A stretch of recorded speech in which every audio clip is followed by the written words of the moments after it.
what it is. Welcome back to the channel. Chris Ramsay here, and today, we are going to be learning some incredible 100% pure sleight of hand. This is the stuff that I love. This is what really gets my gears going. You know, we all stumble upon a magic routine or some card thing, and that's what gets us like, oh, that's what I want to learn. Well, this is it. This is some of the funnest and most self-fulfilling sleight of hand you're going to learn. I was really excited when I first learned this. This is a move by a friend of mine, Alan Rorrison. This move is called 3P, stands for peak, palm, and placement. Alan taught this a while ago, several years ago, and I have his permission to teach it here today on my channel. I've been playing with this for a few years and come up with my own sort of feeling behind it, including a color change. Now, I'm not a big fan of the peak part. We'll get into that in a second, but the palming and the placement are really, really great, as you've seen on the little trailer I put together. Before we get into that, you guys should go visit Alan's YouTube page. Alan Rorrison is a creator and inventor. He's invented countless of magic effects which have been sold worldwide. He's a really, really good thinker. He was on Penn and Teller Fool Us. More like a tinkerer. He's like a little engineer tinkerer. He likes like electronics and like that type of thing. So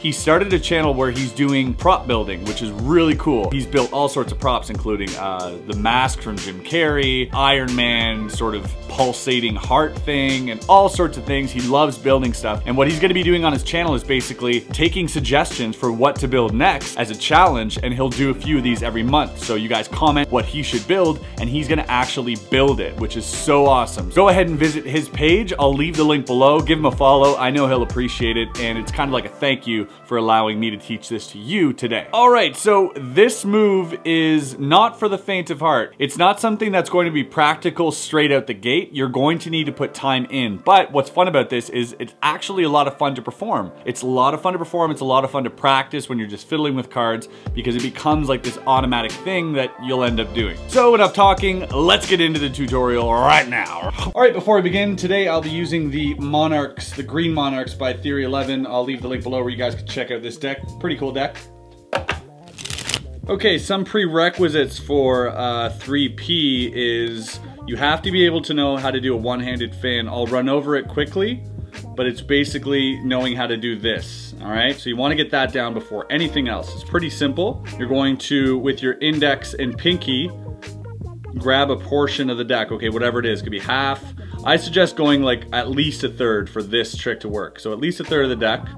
Just above your first knuckle, you're gonna grab it. So you wanna get that finger strength down where you can hold it just like that. Your thumb here is going to reach in and basically almost contact your pinky here where the pinky's touching the card. You're going to apply pressure with the back of your fingers here, just like this.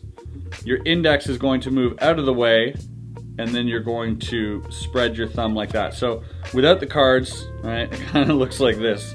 Where you're here, and then you're doing this. Kind of like, give me the money, give me the money. Give me that money! So just here, like that, okay? So once you've done that, you grab this, boom, reach in there, spread them. All right, spread them as far as possible. You get this nice looking fan. That's the one-handed fan. So once you've locked that down, now we're going to go into, the card placement first. And what's happening here, here's where the magic happens. You're going to push off one card here and use the fan to sort of just turn it over, okay? Turn it over, show it to them, turn it over again. Now you're gonna use your thumb and kind of like pivot the card sideways, okay? Use your thumb, kind of like pivot it sideways with your other fingers. You'll get the hang of that. Once you're here, you're going to want to insert the card into the back side here. Not here, really at the beginning, because you want the card to end up in the middle, like that. Okay? So you take the card, you show it, you come back here, and in one clean motion, you kind of like, boom, I'm gonna leave it there. Now, you can have the spectator push that in, or you can push it in itself. The spectator wants to push it in, it's even better. I mean, look at that. And here's where all the secrets are revealed. Check out what happens here. You see that? In Alan's original release, he taught this and said, you know, you can use that as a peak. If they push it in, you kind of like fan it this way and you get a peak. I think there are better ways to grab a peak, but it's an interesting idea. I just wouldn't use it if I was going to use a peak. However, the placement is phenomenal. So again, They can say stop whenever they want. They stop there. You're going to grab this, fan it out, flip that one card over. That's their selection. You're going to come back here. You can actually run it through, right? Boom, and get it there. That only the corner is being held at this point, which is pretty cool.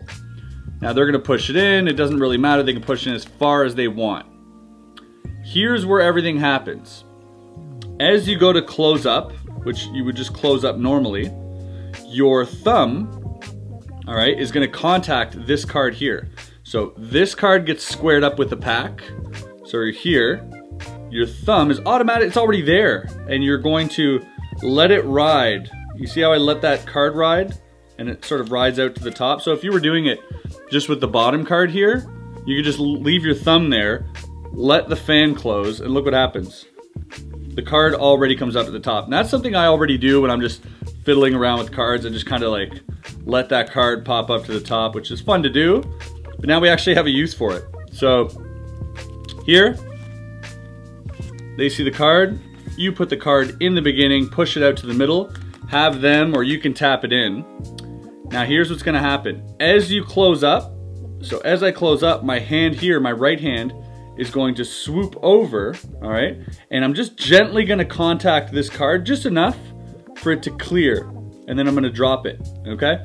But that happens with my hand closed, obviously, not my fingers open. So, the card here gets put into the deck, I push it in. As I'm here, I go like this and I just let everything drop, okay? Now you don't wanna do this where the card is here and then you go, you know, that's bad. That's really bad. You kind of want it to look like you're not doing anything. That's the point of sleight of hand, right? To get it to the point where it basically looks like you're doing absolutely nothing. So I'm pushing it in, boom, and now it's controlled to the top, okay? So again, you're not palming it out. You are not palming it out. Do not curl your hand up. Once it's in there, once it's here, you're just going to close this fan up. This hand's gonna come up. Obviously that's gonna be covered. And then you're just going to gently tap that corner onto your hand so that it clears the pack. So if I do it exposed, kind of looks like that. So I'm here, push it in, and that's it. Try, mind your angles here, because if I'm here and I do this, it's gonna be quite obvious. So you wanna kind of get that covered, okay?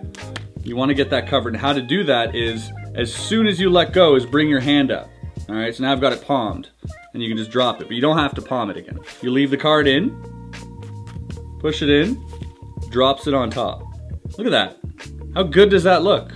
You've successfully controlled their selection to the top in a normal way. So if you weren't doing anything, this is what it would look like, right? And if you were doing something, this is what it would look like. So it should look the same. Now we're going to look at the color change. So basically the exact same thing, except you're going to flip a card face up on top, have them choose a selection, flip it up, do the exact same thing you did before, push it in, except now you're doing a color change. And that was pretty terrible, so I'll try it again. You got a card here on top, a selection, this goes into the middle somewhere, and as I'm here, the color change happens, right? So you might want to work on that, make sure you get the fluidity. You could also palm it out, and we'll get into palming in a second, but if you palm it out, you have that extra second where you can have that change happen. So if you're here, right, and if you end up palming it out, you can just kind of like, boom, have that change happen there, which is also kind of cool.